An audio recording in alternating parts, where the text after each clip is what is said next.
Allez, au boulot les camarades. Avec le même groupe de personnes, il y a juste Saint-Omer qui est plus... Alors c'est Pierre-Yves qui démarre. Hein. Oui. Bonjour, aujourd'hui, bonjour Dominique Bourg, merci d'avoir accepté notre invitation à donc, cette première audition programmatique qui a pour thème l'environnement et le climat. En quelques mots, moi je me présente tout d'abord, je suis Pierre-Yves Cadalin, l'un des rapporteurs sur le chapitre planification écologique de notre travail programmatique. Donc merci à vous, vous êtes philosophe, professeur à l'Université de Lausanne, vice-président de la Fondation Nicolas Hulot, et vos travaux portent sur les questions de développement durable, la construction sociale des risques, le principe de précaution, ce qui nous intéresse considérablement dans le cadre de ce travail. Alors très rapidement, je rappelle le processus dans lequel nous sommes.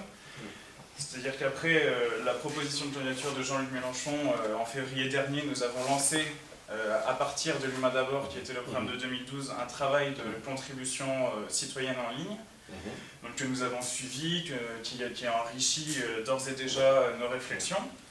Et à partir d'aujourd'hui, nous lançons ce travail d'audition, en sollicitant des expertises qui peuvent, nous l'espérons et nous n'en doutons pas, apporter des éléments de réflexion décisifs pour notre programme. Alors, Charlotte Girard et Jacques Généreux, ici présents, sont les coordinateurs et porte-parole du travail programmatique et du programme. Donc, nous aurons un échange par la suite. Et finalement, la forme que prend ce travail est en quelque sorte celle d'une audition parlementaire où nous pouvons comme ça échanger librement sur le sujet qui nous intéresse. Donc cette audition va durer jusqu'à 19h45 et après ma très courte introduction, je donnerai la parole à Jean-Luc Mélenchon pour ouvrir l'échange et après quoi vous pourrez intervenir, donc nous donner vos idées et de l'eau à notre moulin. Alors, donc, très rapidement, quelques éléments sur le thème. Tout d'abord, le thème climatique, nous l'avons vu avec tout le débat autour de la COP21, est un thème central et à mon avis aujourd'hui un thème qui concerne au premier chef les citoyens eux-mêmes. Je pense qu'ils se sont rendus compte de l'enjeu historique que cela constituait. Cela dit, l'accord de la COP21 n'est pas parvenu à fixer des objectifs suffisants pour une réduction telle qu'il le faudrait du réchauffement climatique. Et tels que sont les engagements étatiques, aujourd'hui nous en sommes à un réchauffement de 3,5 degrés d'ici 2100, ce qui est considérable et provoquerait des événements extrêmes, des catastrophes sans doute assez considérables. Alors, premier atelier que celui-ci, car le thème environnemental, le thème écologique est un enjeu transversal, et en réalité il emporte avec lui l'enjeu économique, l'enjeu social, et en fait tous les thèmes qui ensuite vont décliner notre programme. Donc il s'agit d'un atelier décisif. Enjeu social également, car la question environnementale et la question écologique concernent au premier chef les classes populaires qui souvent sont le plus frappées par la pollution et au niveau international par justement ces événements climatiques extrêmes. Enjeu de pouvoir enfin, et vos travaux à cet égard sont extrêmement intéressants puisque la question démocratique est centrale et elle doit sans doute aujourd'hui être repensée à l'aune des problèmes écologiques. Ce qui d'ailleurs fait écho non seulement à vos travaux, mais également aux contributions citoyennes que nous avons reçues. Sur ces mots, je laisse la parole à Jean-Luc Mélenchon pour une introduction avant que... Bon, merci Dominique Bourg d'être là.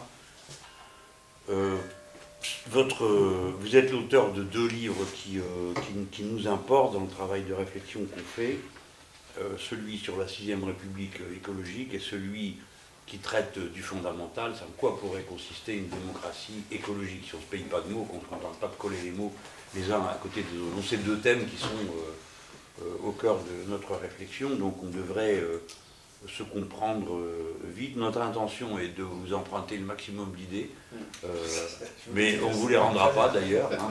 Non, elles sont faites pour ça, aucun problème. Voilà, alors moi on va démarrer assez librement, moi je donne mes 2 premières questions, et puis après c'est mes camarades, les responsables du programme, Jacques et Charlotte qui... Bon, le premier concerne la question du long terme et de la gestion du long terme. C'est-à-dire que j'ai l'impression que nous sommes la première génération politique qui n'a plus le temps. Toutes les générations dans le passé avaient le temps, ou pouvaient penser qu'elles avaient le temps. Hein. Nous, on a le sentiment que tout ce qu'on se dit et tout ce qu'on prévoit pourrait buter sur un événement inouï, qui serait la destruction de la civilisation humaine à la suite d'un événement extrême. Hein. Et tendanciellement, événement extrême ou pas, l'avancée de la dette écologique fait qu'on voit bien qu'on va buter sur un moment où les fondamentaux de la civilisation humaine vont être percutés. Alors, est-ce que ça a un sens de parler de délai, d'en formuler? Est-ce qu'on peut dire à tel horizon, si on n'a rien fait, ça va vraiment mal tourner? C'est très clair, pour le climat, on peut dire des choses très précises à ce sujet. Bon, et ça c'est la première question. Donc nous, on est sur l'idée d'une récupération politique du temps long. Pensons que la dictature du temps court, c'est celle du capital financier, qui a donné son tempo à toutes les cases, et récupérer la propriété du temps long, donc le droit de planifier, comme le capital le fait, parce que de manière très curieuse, les gens ont l'air effarouchés dès qu'on dit planifier, alors que bon, tout le monde planifie. Voilà, donc nous on est sur cette idée de la récupération politique du temps long et de ses droits. Ça c'est la première question. Donc comment vous direz sur le délai, voilà les amis, dans quelle épure vous travaillez. Et la deuxième c'est le concept d'écocide. Il s'agit de on voit à peu près l'idée, parce que c'est parti de génocide, mais moi j'aimerais bien là, vous entendre en parler pour que j'essaye de me l'approprier, si je le peux. Et est-ce qu'un tel concept peut avoir une définition juridique Il en a déjà eu avec un groupe de français. Non, mais comme vous voulez, dans l'ordre. Ça, je l'aborderai plutôt après. Si vous voulez, je vais revenir sur ce que vous avez dit en premier, c'est-à-dire, ce qu'il faut bien comprendre en matière d'environnement, c'est qu'on n'a pas simplement à faire au temps long, justement. Il faut toujours articuler temps long et délai. Et délai, c'est même pas suffisant. Ce qui est caractéristique des questions d'environnement, c'est le décalage, alors surtout au niveau global, au plan global, il n'y a pas de doute là-dessus, c'est le décalage entre un mécanisme de dégradation qui se met en mouvement et puis les effets visibles, sensibles de ce mécanisme. Et le fait qu'une fois que la dégradation a eu lieu, elle est irréversible. Ouais, en général, vraiment absolument irréversible. Et ça, c'est un piège, en fait. C'est un piège, pourquoi? Parce que si on réfléchit un petit peu, on va s'apercevoir, je fais un petit détour, si vous voulez, l'environnement nous piège parce qu'en fait, les raisons qui, en général, ou plutôt les situations qui, en général, nous amènent à réagir, présentent des caractéristiques inverses aux situations environnementales. Je vais être un peu grossier.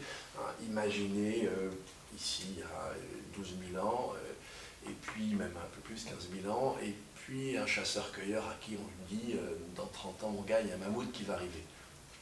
Ça ne va pas le faire bouger. Si vous lui retourne-toi et regarde, là, il va dégager tout de suite. En fait, probablement pour des raisons d'évolution, on est en quelque sorte calibré, ça fait partie de la finitude humaine, pour réagir à des menaces qui sont évidentes, qui accèdent à nos sens, pour lesquels on n'a pas ergoté en termes d'interprétation.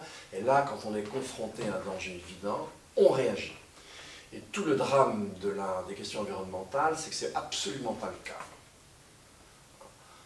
Grâce à nos connaissances, on peut anticiper sur un certain nombre de dangers, mais effectivement, tant qu'on est dans une situation d'anticipation, on ne réagit guère. On est bien la COP21, ok, c'est sympa la COP21, mais c'est la cerise sur le gâteau, si vous voulez. Elle met à peu près à la hauteur où doit arriver le gâteau, mais tout reste à faire.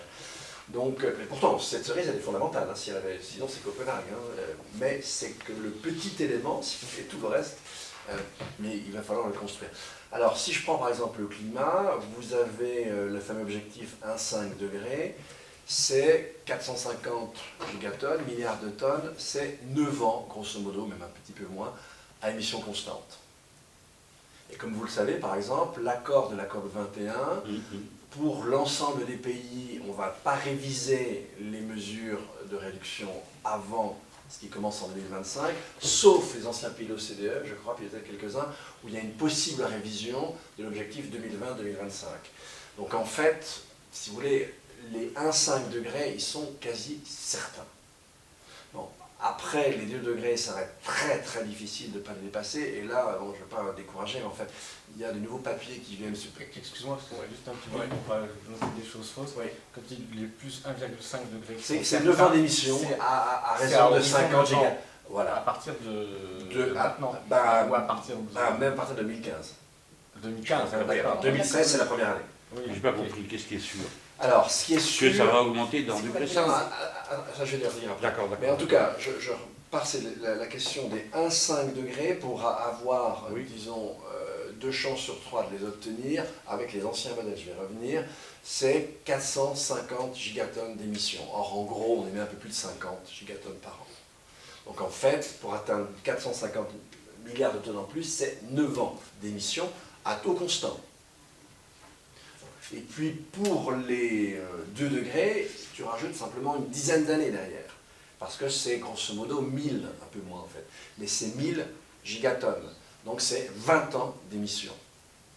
Et ce qu'il faut bien comprendre, c'est que ce qui a été émis, pas pour le méthane, mais pour le carbone, ce qui a été émis, c'est, comment dire, ça va rester des milliers d'années. C'est-à-dire que, imaginons par exemple qu'on ait 5 degrés, enfin qu'on ait 3 degrés à la fin de ce siècle.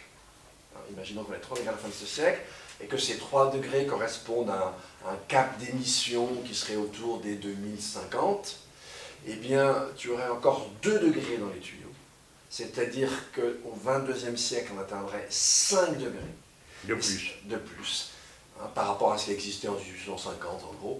Et puis, ça, ces 5 degrés, on les aurait grosso modo à peu près pour 5000 ans. Avec ensuite un long décrescendo. Donc, petite parenthèse, ne parlez pas de crise écologique. Ça n'a aucun sens, ce terme. On n'est pas dans une crise. Une crise, c'est un moment de rupture, on va passer d'une normalité à l'autre. Non, là, on rentre dans une bifurcation.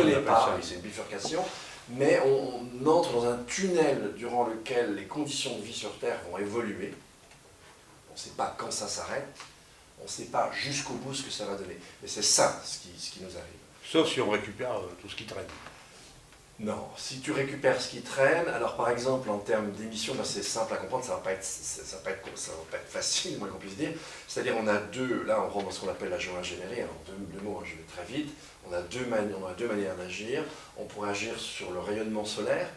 Alors, par exemple, il y a l'idée d'envoyer avec les avions, ce qui effectivement ne coûterait pas trop cher, d'envoyer des aérosols soufrés dans l'atmosphère, donc on aurait un effet volcan en fait, comme lorsqu'il y a une grosse éruption volcanique, c'est-à-dire ces aérosols feraient qu'une partie de la chaleur du soleil n'atteindrait pas la surface de la Terre.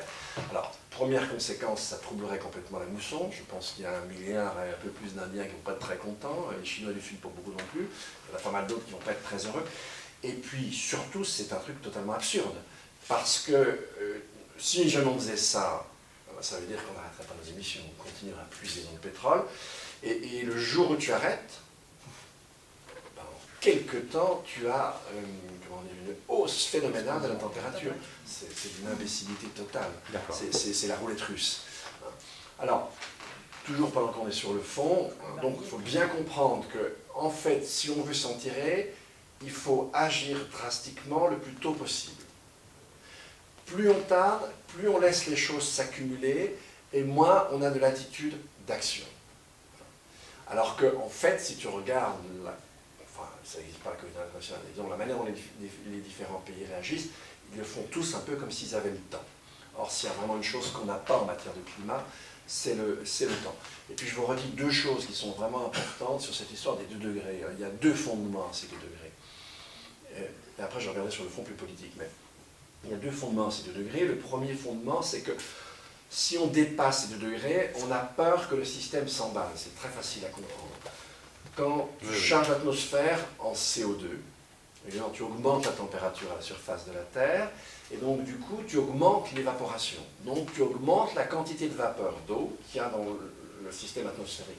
Or, la vapeur d'eau, c'est le premier des gaz à effet de serre. Donc si tu augmentes la vapeur d'eau, comme c'est le premier des gaz à effet de serre, ça veut dire aussi que tu augmentes la chaleur.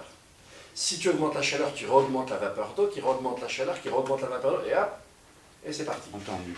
Ça peut s'emballer.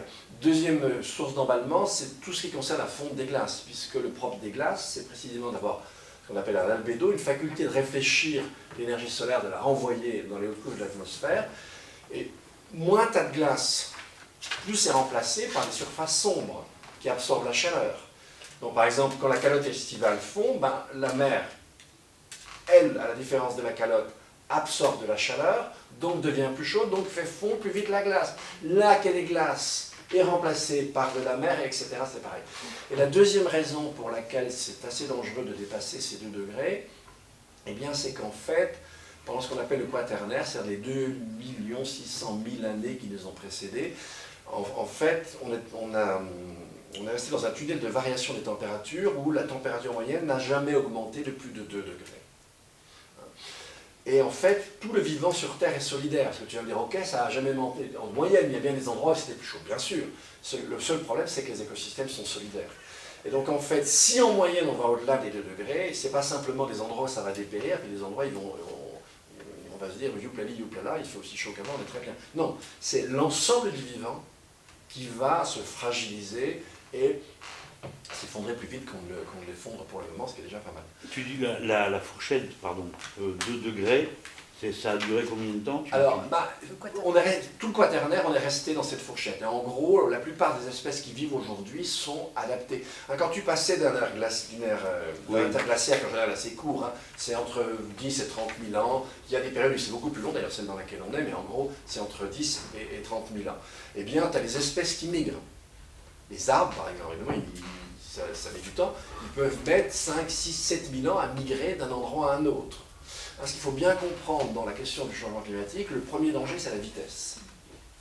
Le deuxième danger, c'est quand tu passes des seuils, et du coup, ça fait que les conditions de vie sur Terre, en général, vont évoluer. Alors, petite mauvaise nouvelle que la presse a un petit peu relayée, mais pas beaucoup, mais ça, je les comprends. En fait, dans les modèles antérieurs, on a toujours eu un petit peu un doute sur les nuages, parce qu'en fait, les nuages, ils ont une double fonction, c'est facile à comprendre. Les nuages, c'est des petits cristaux de glace, et puis c'est des gouttelettes d'eau. Or, les gouttelettes d'eau, elles piègent le rayonnement infrarouge que la Terre restitue après avoir été chauffée par le solaire. En revanche, les petits cristaux de glace, ils renvoient l'énergie solaire dans l'atmosphère. Donc, on pensait jusqu'à maintenant que l'effet renvoi, l'effet cristaux de glace était plus important que l'effet goutte d'eau. Or, il semblerait qu'on se soit totalement trompé. Et qu'en fait, l'effet goutte d'eau soit plus important, qu'il y a plus de gouttes d'eau que de cristaux. Et donc, en moyenne, l'effet des nuages est plus un effet réchauffement qu'un effet plus ou moins équilibré entre le réchauffement et le refroidissement. D'accord? Si tel est le cas, là où dans les modèles climatiques, on aurait 4 degrés, ça nous donnerait 5,3, ce qui n'est pas une bonne nouvelle, parce que du coup, même si on faisait des efforts drastiques, on ne fera pas, on n'aurait aucune chance de rester en dessous du degré. Je referme ma parenthèse, ça c'est autre chose. Bon, maintenant, une fois que j'ai dit ça... C'est pas une petite info. Hein. Non, c'est pas une petite info, non, je suis d'accord. Bon, mais moi, dit comme ça, ça fait 30 ans que je m'en prends de temps en temps en pleine gueule, donc je commence à avoir une certaine résilience. Mais bon, maintenant, il faut bien comprendre la structure des problèmes. Je ne vois pas le danger, je ne le sens pas en tout cas. Donc si on me le dit, c'est une connaissance abstraite, je ne vais pas en dégager une réaction, voilà, mais très molle, ce qu'on fait aujourd'hui. Ça, c'est la première caractéristique. Je ne vois pas, ça se dégrade, on me le dit, mais comme je ne vois pas, je ne réagis que très très peu. Et ne réagissant que très peu, je laisse le problème se dégrader, et ensuite je suis coincé, je suis plus enlevé. Maintenant, je t'ai parlé tout à l'heure du problème avec avec le management du rayonnement solaire. Dans les trucs de géo-ingénierie, c'est un peu fou. Une autre technique, ce serait d'absorber le carbone de l'air. Oui. Mais là, dans un volume d'1 million de molécules d'air, tu n'as aujourd'hui que 400, ce qui est énorme pour l'effet de serre, mais tu n'as que 400 molécules de dioxyde de carbone. Donc tu imagines les volumes qu'il faudrait faire passer pour réduire.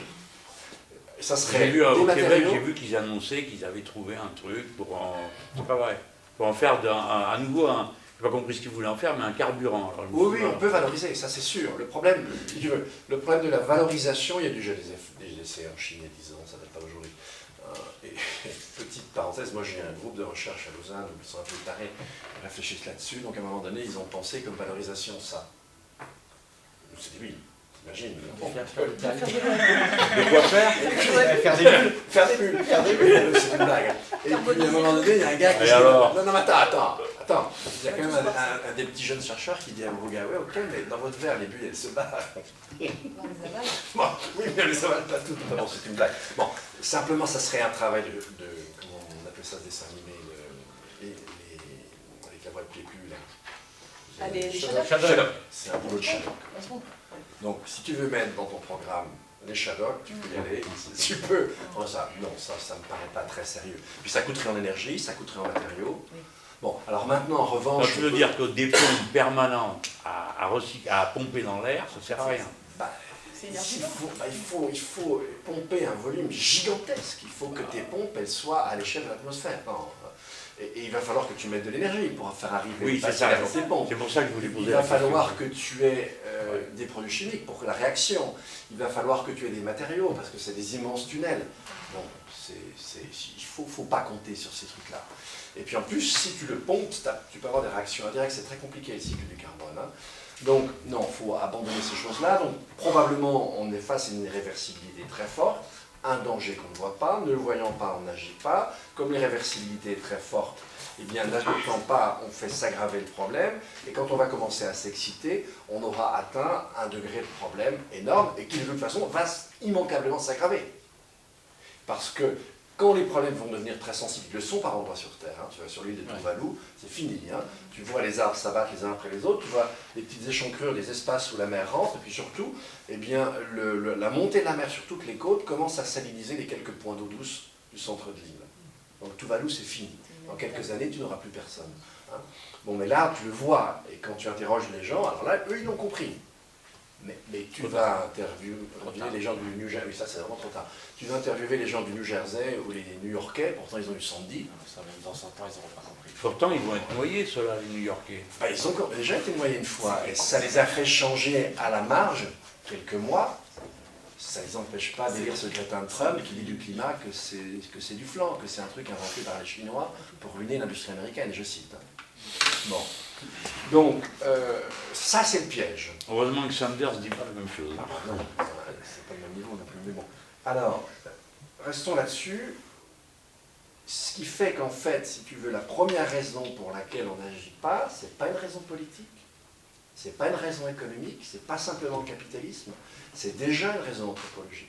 D'accord. Et tu peux rajouter à ça une raison morale. Il y a un truc qui marche très bien, c'est la règle d'or. Hein. Ne fais pas autrui ce que tu ne voudrais pas qu'on te file, sauf si tu tombes sur un sadomaso, là c'est mal barré. Mais en général, c'est pas comme ça que ça marche. Et là, effectivement, quand tu fais du mal à autrui, de façon évidente, de façon immédiate et incontestable, tu ne le feras pas si tu n'es pas capable de te justifier. C'est la fable du loup et de l'agneau, mais c'est François d'Assise qui a découvert ça et Gandhi qui en a fait ce qu'il savait derrière. Et ça ne marche pas avec les problèmes d'environnement globaux, parce que précisément, je ne vois pas et j'agis à distance. Donc cette règle d'or ne fonctionne pas. Et soyons même encore plus simples, imagine que Bill Gates soit autour de la table, et imagine que tu le fasses disparaître d'un coup de baguette magique. Alors que c'est un type qui aura toute sa vie émis comme un cinglé, il doit faire le tour de la planète plusieurs fois par semaine. Eh bien, ça ne changerait à rien. C'est-à-dire que tu ne modifierais l'état de la planète que par un tout petit pouillème. En d'autres termes, là aussi c'est quelque chose qui rend la réaction difficile, c'est parce que si je n'étais pas né, l'état du monde serait rigoureusement le même que maintenant, alors que je suis né. Où est ma responsabilité? Pour que tu sois responsable de quelque chose, il faudrait que si tu n'avais pas été là, l'état du monde soit différent. Il faut être auteur. Oui, il faut être auteur de quelque chose. Là, c'est tellement démultiplié, on est 7 milliards 300, bientôt 400 millions, que même si on n'avait pas tous la même année, 10% de la population, c'est 50% des émissions. Voilà, on n'a jamais oublié. Donc, quand tu es confronté à ça, tu vois bien que le mécanisme démocratique traditionnel, il ne marche pas. Alors, restons dans l'idéal, surtout que la globalisation, ça marche beaucoup plus difficilement comme ça, mais quand il y avait encore des frontières, ça marche encore un petit peu comme ça, la finalité des politiques publiques, c'était quand même, en apparence au moins, l'amélioration du bien-être. Tu n'avais aucune chance de te faire élire si tu disais aux gens, vous inquiétez pas, dans 5 ans, vous irez plus mal. C'est assez difficile. Hein. C'est resté assez content, ça. C'est assez difficile d'aller chercher le chaland avec ça. Ouais. Donc, Le problème, c'est que justement, en matière d'environnement, tu n'es pas le thermomètre. Si tu veux, pour savoir si chacun de vous ici autour de cette table a un degré de bien-être correct, je n'ai aucun autre moyen de le savoir que de le lui demander, et de le demander à chacun de vous. Chacun est la source de la connaissance. En matière d'environnement, ça ne marche pas. Ton thermomètre interne, il ne fonctionne pas. Si j'avais avec moi un peu de plutonium dans ma poche, puis que je vous en laisse un peu dans la salle, un petit peu, vous auriez quelques déconvenus. Mais personne ne s'en apercevrait. Ça, c'est une très bonne métaphore de tous les problèmes d'environnement. Nos sens ne les captent pas. Tes sens, ils ne t'indiquent pas une moyenne de température. Regarde, les gens, il fait une semaine froid, ils disent arrête de m'emmerder avec le changement climatique. Nos sens ne perçoivent pas le degré de concentration du dioxyde de carbone dans l'air ambiant. Tous les grands problèmes environnementaux, même l'érosion de la biodiversité, le seul petit indice que tu as, c'est tes pare-brises qui maintenant ne sont pas du tout dans l'état où tu les retrouvais il y a 20 ans. Hein. Tu faisais 300 km l'été, tu devais t'arrêter pour nettoyer ton pare-brise. Maintenant, tu vas rencontrer un petit moustique suicidaire à peu près tous les 100 km et il a bien voulu s'il est venu sur ton pare-brise.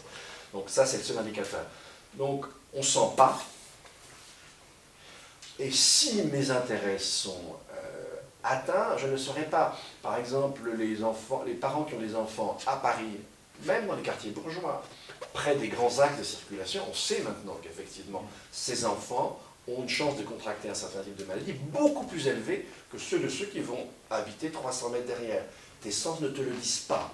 Tout ce qui est environnement, nos sens ne nous apprennent rien. Tu ne peux savoir, connaître les dangers que par les connaissances des médiations scientifiques. Et donc là, le thermomètre démocratique, si tu veux, il ne marche pas du tout. Non seulement il ne marche pas du tout, mais en plus, on a été programmé, et ça n'a pas d'aujourd'hui, hein, on a été programmé pour rechercher quand même, puis c'est normal, hein, on a chacun une durée de vie assez limitée, pour rechercher plutôt des aménités, des plaisirs, assez immédiats. Alors l'environnement, si tu le prends au sérieux, si jamais vous connaissez parmi vous un écolo assez radical, je vous conseille de ne pas l'avoir comme ami, parce que pour être chiant, il va vraiment vous emmerder tous les jours. Ah mais ça, on s'en est rendu compte. Ah bah oui, mais c'est l'horreur. On en connaît. C'est très fort ce que tu dis, parce que ça touche à l'anthropologie, et notre maître ici, Jacques Généreux, nous a appris que c'est par là que tout commence. C'est fondamental. Ouais.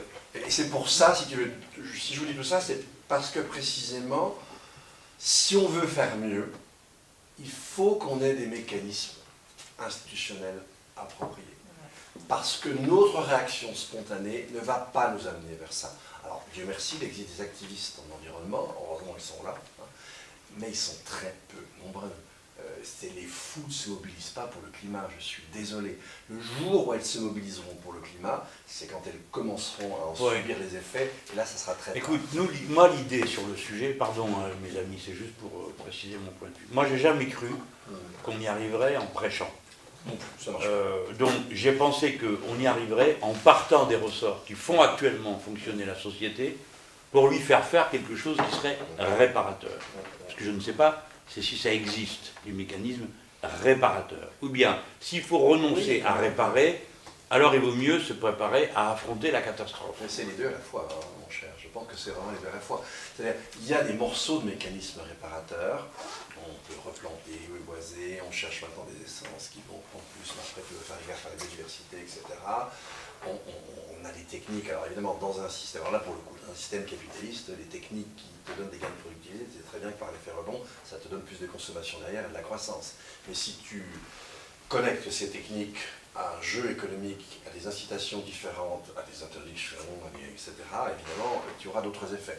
Donc, on a un certain nombre de moyens pour réduire nos impacts, mais vu où on en est aujourd'hui, vu l'inertie des systèmes, compte tenu du nombre d'individus que nous sommes sur Terre, de toute façon, ce qu'on appelle l'anthropocène, ça y est, c'est parti. Qu'on le veuille ou non, même si on devient très vertueux à partir d'aujourd'hui, le monde dans lequel on vivra dans 3, 4, 5 décennies sera déjà quand même assez sensiblement différent du nôtre. Ce qu'il faut aussi bien comprendre en matière d'environnement, on continue à parler de pollution. Non. On a en fait deux fronts essentiels. On a un front qui est celui de la limite des ressources. C'est un petit exemple. Hein. Si Elon Musk a fait ses 500 000 batteries, eh bien, pour produire en une année ces 500 000 batteries, il doit manger toute la consommation de lithium, enfin la production industrielle de lithium annuelle. Tu n'en as plus un gramme pour les batteries d'ordinateur, tu n'en as plus un gramme pour les batteries de smartphones, etc. Alors cela dit, il y a sans doute des réserves de lithium qui sont importantes. Alors aussi, méfiez-vous toujours, quand on vous donne une réserve, pas confondre ressources et réserves. La réserve, c'est la partie d'une ressource dont on pense qu'elle pourra un jour être exploitable. C'est très compliqué, parce que chaque fois qu'on les donne toujours avec une année de référence. C'est absurde. Donc on fait comme s'il n'y avait pas de croissance. Or, même si elle s'est relativement tassée, et puis pour d'autres raisons, elle va en aucun cas elle va repartir, et ça on peut en reparler après, toujours est-il qu'il y a quand même un certain taux de croissance, et quand tu affectes ce taux de croissance, et bien du coup, ton calcul qui prend une année de référence et qui reporte ça sur le futur est débile. Par exemple, si tu prends le lithium, évidemment, si tu fais ça, tu en as pour 1200 ans, mais c'est ridicule. Parce qu'il y a 1 milliard de bagnoles. Donc c'est pas 500 000 batteries par an qu'il faudrait faire. C'est plusieurs millions de batteries par an.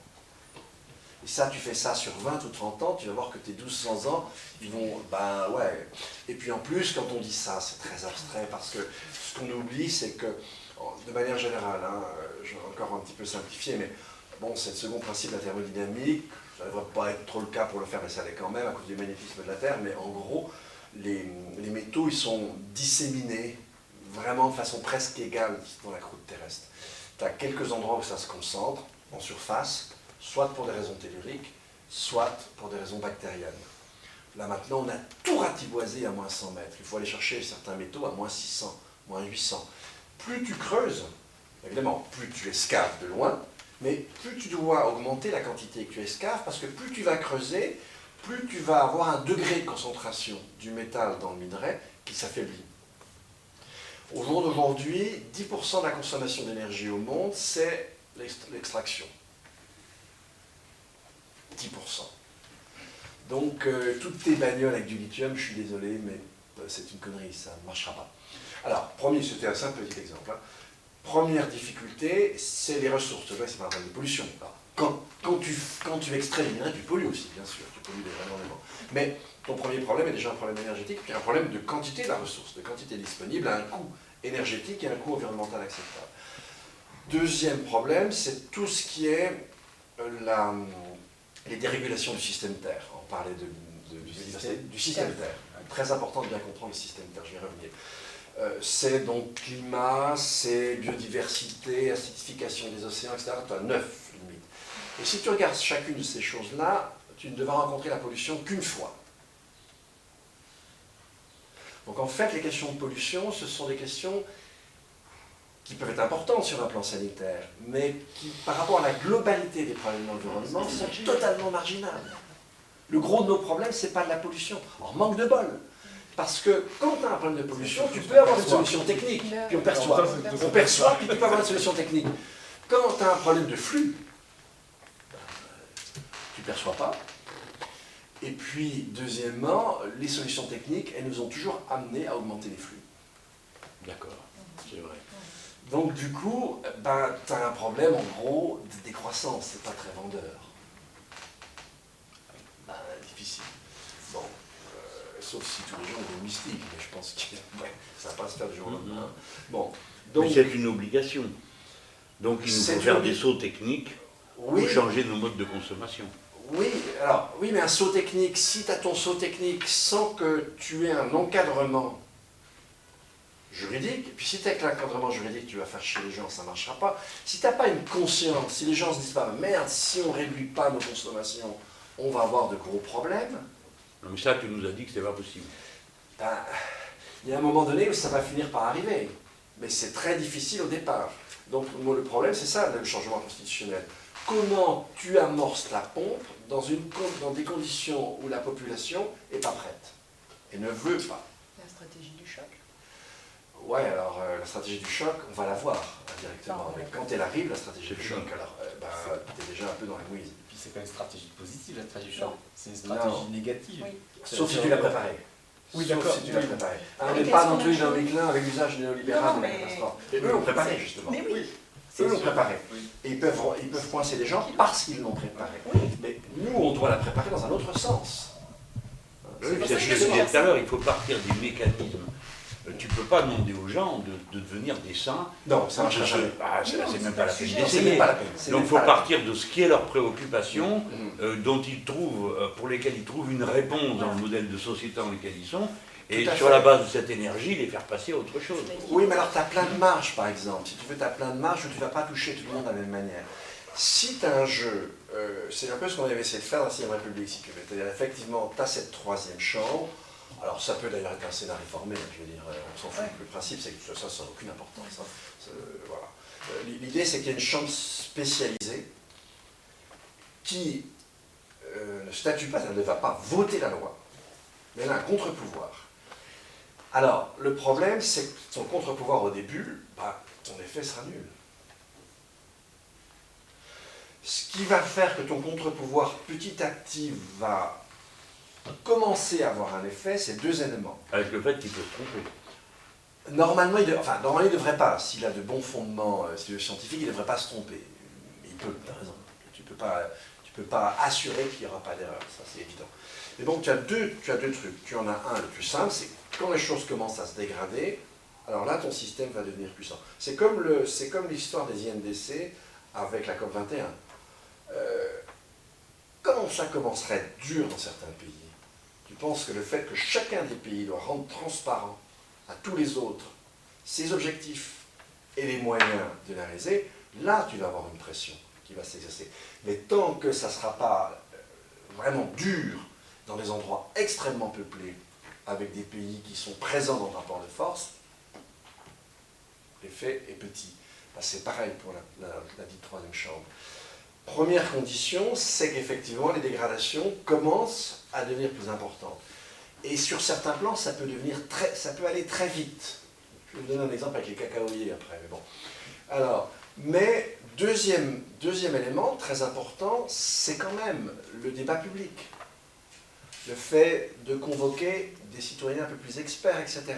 Ça crée une pression sur la population. Habitant la Suisse, que tu es aujourd'hui, si tu roules avec un gros 4x4 sur le pont du Mont Blanc à Genève, tout le monde trouve ça normal. Alors que je suis désolé, moi je trouve ça criminel. Même en Suisse, tout le monde n'a pas un gros 4x4. Et quand les Verts suisses, les jeunes Verts suisses ont essayé d'aller là-dessus, on a dit attention, les droits humains. Alors, c'est une autre chose. On peut interpréter autrement les droits humains. Tu peux les interpréter en ayant comme fondement la dignité. Tu peux les interpréter en absolutisant les droits de l'individu. C'est quand même pas exactement la même chose. Mais bon, donc si tu organises, si tu reviens, si tu dynamises la connaissance scientifique, si tu crées des débats, etc., et si tu arrives à le connecter avec effectivement des rapports de force sociaux, si ta loi elle finit par empêcher les 4x4, je suis désolé, tu n'auras pas des manifestations de masse dans la rue. Hein. Bien sûr. Bon, donc il faut jouer sur des trucs comme ça, petit à petit, pour se mettre dans cette dynamique. Et il faut jouer fin pour ne pas avoir trop de gens contre soi. Mais voilà, c'est avec ces deux pôles-là que tu fais avancer une prise de conscience de la société. Et puis tu l'amènes, et puis alors tu peux compter sur l'information qui en continu va enrichir la saga, hein, parce que les effets du changement climatique, comme les autres problèmes, c'est exponentiel, c'est pas linéaire. Ça va s'accélérer, et on voit bien ça s'accélère. Mais justement, là, Dominique, bon, la méthode, on pourrait discuter, on va discuter, parce que pour nous, c'est un vieux problème. Hein, la stratégie de la révolution citoyenne, c'est comment on met tout le monde en mouvement. Hein. C'est pas l'ancienne doctrine des révolutions dites socialistes où les avant-gardes font le travail. La révolution citoyenne, c'est tout le monde qui met. Bon, tout le monde qui met. Donc c'est compliqué. Mais tout le monde qui met à quoi? Parce que tu nous dis la pollution, c'est un des problèmes qui est posé. Alors moi, je me sentais très intelligent en me disant, bon, on va déjà prendre des mesures très dures pour parer à la pollution. Après, bon, on change le modèle, la matrice productive. Mais qu'est-ce qu'on nous conseille de faire? Qu'est-ce que tu nous dis de faire? Mais, encore une fois, si tu changes ta matrice productive, toutes conditions égales par ailleurs, Produisant autant. Eh ben quoi? tu vas en produire plus même. Parce que tu vas le faire par des gains de productivité. Tu vas faire d'une manière, si tu veux... Quoi, tu me dis par exemple, si je mets des machines en mer pour Ouais. produire de l'énergie, parce qu'il va bien falloir fermer les centrales nucléaires, Oui, je ne peux pas m'amener dire on ferme les centrales nucléaires, parce qu'à faire d'autres, je ne sais pas. Bon, si, Non, on va donc aller prendre l'énergie de la mer. Voilà, tu vas mettre un... Alors, pourquoi pas? Mais on commence à avoir des choses qui peuvent devenir intéressantes, à savoir capter des courants, etc. Oui, oui, on sait faire tout ça. Les hydroliennes, c'est quand même un kilowattheure, c'est cher. Hein. Non mais tu n'auras pas... Puis il y a les machines qui marchent à la houle. Oui, mais tu as plein de trucs. Il y a Hein, plein de trucs. Il d'accord. faut combiner tout ça, il faut combiner. Hein, Mais ça, on est d'accord, ça, il faut le faire. Ça, tu peux le faire très vite. Les Ça hydroliennes, donne de de l'emploi. l'emploi, rigoler, ils veulent mettre seulement des trucs dans la mer, mais des hydroliennes, il y en a eu des milliers dans ce pays, ça s'appelait des moulins. Oui, ben, il faut refaire, si tu veux, des milliers de moulins. Enfin, il y a peut-être des choses plus importantes que les éoliennes, parce que... Oui, non, mais c'est pour donner un exemple, Oui, pour tout à dire, fait. bon, bah, tu remplaces une énergie Les par une autre alternatives. pour faire face à un danger, mais est-ce que tu nous dis, Voilà. il n'y a pas de solution? Non, non, je dis pas qu'il y a pas de solution. Alors, quand tu fais ça, ce qui est intéressant, c'est que c'est visible. C'est visible, et puis tu peux te faire ton plan, justement, la planification écologique. C'est ça qui est intéressant. Tu dis, dans 2 ans, on en est là, dans 4 ans, on est là, dans 5 ans, ça dynamise quand même un peu les choses. Et normalement, ça redonne de l'emploi. En plus. Ah oui, c'est fondamental. Bon, donc, je suis désolé, mais c'est pas moi qui vais faire votre boulot là. Mais il faut trouver les trucs comme ça, où tu peux joindre les deux. Et au départ, tu n'avanceras qu'avec ça. Bien sûr. Parce que si tu commences à emmerder la population de façon assez générale, vous aurez tous autour de la table assez rapidement quelques problèmes. Donc voilà, c'est toute la difficulté de l'exercice. C'est-à-dire que, et c'est là qu'une troisième chambre est importante, parce qu'elle ne cesse de le rappeler. Au début, elle n'aura aucun effet. Mais c'est extrêmement important que l'information vienne et qu'elle ne vienne pas du gouvernement. Attends, pardon, je perturbe encore. Dominique, nous, on s'était dit qu'on cherchait les moteurs. Ouais. Qu'est-ce qu'on peut mettre en place qui pousse à agir sans cesse? Toi, tu évoques le cas de la troisième chambre. Honnêtement, moi, je découvre le thème. Donc, je sais qu'il l'a présenté ailleurs, mais je n'ai pas réfléchi. Mais on avait idée, par exemple, de dire on met dans la Constitution la règle verte. C'est-à-dire, on ne prendra plus à nature davantage que ce qu'elle peut reconstituer. Ça, c'est fondamental. Mais alors, attention à la diète. Hein. Puisqu'un pays comme la France lui prend, en fait, si tu veux, on doit alors... Là, ça met tout le monde au défi, tu vois. Oui, Dans très toutes bien, les voies, toutes les activités, on dit, messieurs, ouais. qui c'est qui a été à l'école, là, qui a bac plus 10, tout le monde lève la main, bah, très bien, trouvez la solution. Ouais. Parce que vous prenez ça, bah... Oui, vous avez oui, mais pour ça quand même. va si ta solution est technique. Comme je te le dis, tu n'auras jamais une solution purement technique. Parce que même... Mais t'exclus pas qu'il y en ait des solutions. Ah non, non, mais non, là, si tu veux, on est intrinsèquement technique, nous autres, les êtres humains. On est fabères. Et on fera toujours des techniques, merci. C'est pas le problème. C'est comment tu fais que ta technique, au bout du compte, elle te donne plus de l'effet rebond. C'est ça. C'est ça la difficulté. T'as un doute là-dessus? Non, mais ça, simplement, ça veut dire que si tu es dans un système capitaliste, ça ne marchera jamais. Ah non, ça c'est sûr, on Voilà. oublie. Bon. Mais Bon, mais comment nous-mêmes. tu fais Oui, mais justement, c'est pas ça. Dans un système globalisé, c'est pas ça. Comment tu le fais sans revenir à l'Albanie puis te mettre sur mon ado? Et voilà. Parce que moi, ce qui me frappe dans vos propositions, c'est aussi le fait que vous évoquez beaucoup la question de la sanction. La sanction juridique, par exemple, il y a l'écocide, il y a la question du droit de la procureure générale de l'environnement et de la santé, etc. Oui, ça c'est les aspects juridiques, on peut revenir à l'écocide. Oui, mais c'est important. C'est importants, la question de mais la mise en œuvre. Oui, c'est important, mais il ne faut jamais, Mais donc, ça, en tant que comment politique, on je suis pense forcément au courant de ça, c'est votre boulot. Il ne faut jamais décrocher par rapport à la population. Absolument. Donc si tu n'as que ça, Absolument. tu vas décrocher. Et alors les propositions de ce côté-là, c'est quoi? Moi, très sincèrement, je ne les ai pas. Ouais. Les seules propositions que j'ai, c'est que quand tu emmerdes, tu n'emmerdes jamais tout le monde. Oui. Tu cibles ceux que tu emmerdes, Donc il faut avoir une stratégie de l'emmerdement. ben oui, et puis Non, mais tu ça fais attendez, que c'est on un change de intérêt. sujet, là, les amis. c'est Non, mais la Ça, technique de la révolution citoyenne, c'est autre chose. Ce que toi tu dis, c'est est-ce que, moi j'ai évoqué un moteur interne, la règle verte, toi tu en évoques un autre, c'est les mécanismes de répression, là on est dans le droit. Hein. Bon, voilà. C'est un outil dans la palette. Et toi, Jacques, vas-y. Jacques il bouillonne là, donc il a un Non, truc moi à... je ne bouillonne pas, ça part dans tous les sens. Hein. Bah oui, on a demandé des solutions. Ah non, mais je sais bien, mais moi j'aimerais bien, je pense qu'on puisse On peut reprendre le fil. Hein. qu'on puisse laisser alors, Dominique aller au bout de la logique, parce que là on est en train à chaque fois de mélanger des questions de diagnostic, des questions de changement institutionnel, des questions de faisabilité, et donc c'est bien, c'est très intéressant, mais... on est perdu. Bah si, c'est important, Jacques. Non, mais Oui, c'est mais important. c'est pas important. Tout est important. Ouais. C'est important aussi de ne pas tout mélanger. Bon, d'accord. Bah Et oui. réflexion. Donc, Bah oui, oui. non, mais Après, c'est pratique quand même de procéder avec Oui, méthode. oui, On a oui, oui. pas mal parlé du diagnostic, mais du coup il y a des choses qui sont encore à préciser à mon avis, et ça c'est dans la on peut discussion. essayer de préciser les Parce points que, sur le diagnostic. parce que justement on est parti sur d'autres questions avant de terminer sur le diagnostic. Ensuite il y a des questions qui concernent la stratégie pour faire partager ce diagnostic suffisamment dans la population pour pouvoir la mobiliser, ce qui est un autre Ça, c'est fondamental. sujet qui est Mais c'est pas notre sujet avec toi. Non, et c'est fondamental. voilà, et puis alors après, il y a toute la... On n'a pas encore beaucoup parlé, tu commences seulement d'évoquer, mais peut-être qu'on pourra aller un petit peu au bout, parce que c'est aussi le sens de ta question, qui est et tu l'avais posé au début aussi, qui est comment juridiquement et concrètement, dans une perspective de 6ème République, enfin de nouvelle démocratie écologique, comment on inscrit... Alors, tu viens d'évoquer l'histoire de la 3e Assemblée. Qu'est-ce qu'on a... Alors, je peux expliquer. Voilà, précise un peu ce que tu entends par là, et surtout quels principes constitutionnels Tout à fait. vont avec, qui Tout à fait. le justifient, enfin quelle est la logique, parce que c'est pas juste on crée une institution, Non, il y a une logique principielle, juridique Voilà. et institutionnelle. Alors, la logique, elle part du fonctionnement du système représentatif. Le système représentatif, il est conçu pour essayer de trouver au sein du Parlement, alors on est toujours dans un idéal, attention, trouver au sein du Parlement des compromis par rapport aux conflits qui traversent la société.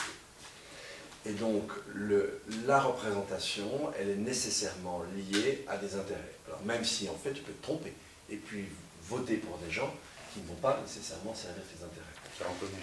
Voilà, oui.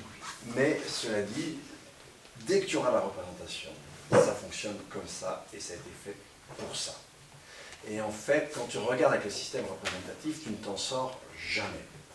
Par exemple, dans la littérature internationale, tu vas trouver des solutions diverses. C'est-à-dire, à un moment donné, certains ont pensé avoir un nombre d'élus limité qui serait dévolu à représenter le long terme. Pour faire, s'ils sont limités, leur pouvoir sur l'Assemblée sera limité. Après, on a pensé, oui, mais alors on n'élit pas, mais on trouve un processus constitutionnel de telle sorte que, sur certains sujets, une minorité puisse l'emporter sur la majorité. Non, tu sors complètement du système représentatif, ça n'a pas de sens. Un chercheur s'est dit à un moment donné, est-ce qu'on ne pourrait pas dédoubler la représentation? C'est-à-dire, en fait, chaque fois que tu votes pour la représentation nationale, tu as 2 bulletins.